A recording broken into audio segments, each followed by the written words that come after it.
NBR এর চেয়ারম্যানকে অবাঞ্ছিত ঘোষণা করে আন্দোলন চালিয়ে যাওয়ার কথা জানিয়েছে সংস্কার ঐক্য পরিষদ। আগামী 28 জুন কমপ্লিট শাটডাউন কর্মসূচি দিয়েছে বিক্ষুব্ধ কর্মচারীরা। দর্শক, এনবিআর কার্যালয়ে সংবাদ সংগ্রহ করছেন আমাদের বিশেষ প্রতিনিধি জিয়াউল হক সবুজ।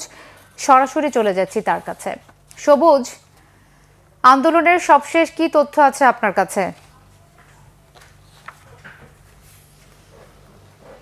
হ্যাঁ মিথিলা, আমি এখন এনবিআরে অবস্থান করছি। কিছুক্ষণ আগে এনবিআরের যে বিক্ষুব্ধ কর্মচারীরা রয়েছেন তারা তাদের অবস্থান কর্মসূচি এবং যে কলম বিরতি কর্মসূচি আজকে 9টা থেকে 2টা পর্যন্ত পালন করেছেন, সেই কর্মসূচি আজকের মতো শেষ করেছেন।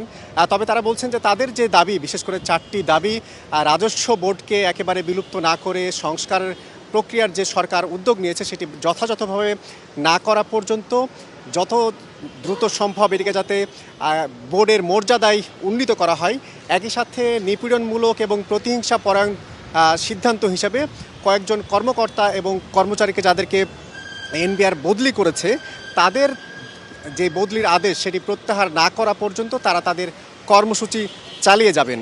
আমরা কিছুক্ষণ আগে যেই সংবাদ সম্মেলন এখানে করা হয়েছে সেখান থেকে আমাদেরকে জানানো হয়েছে তাদের এই আন্দোলন কর্মসূচি চলবে এবং এই কর্মসূচিটি মূলত আগামীকালকেও 25শে জুন এবং 26শে জুন আগামী 2 দিন তারা একইভাবে অবস্থান কর্মসূচি এবং কলম বিরতির যে কর্মসূচি সেটি পালন করবেন এবং এরপরও যদি তাদের যে 4 দফা দাবি সেই দাবিটি যদি মানা না হয় সেই ক্ষেত্রে আগামী 28শে জুন তারা কমপ্লিট শাটডাউন কর্মসূচি পালন করবেন।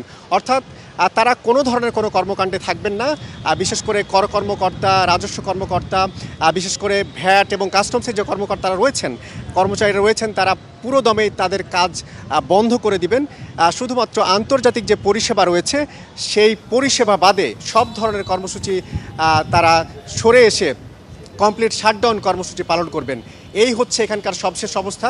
আগামীকাল সকালের বিশেষ করে দুপুর 12টা থেকে 5টা পর্যন্ত তারা তাদের অবস্থান কর্মসূচি এবং কলম বিরতির কর্মসূচি পালন করবেন বলে আমাদের জানিয়েছেন। সবুজ, আপনাকে ধন্যবাদ।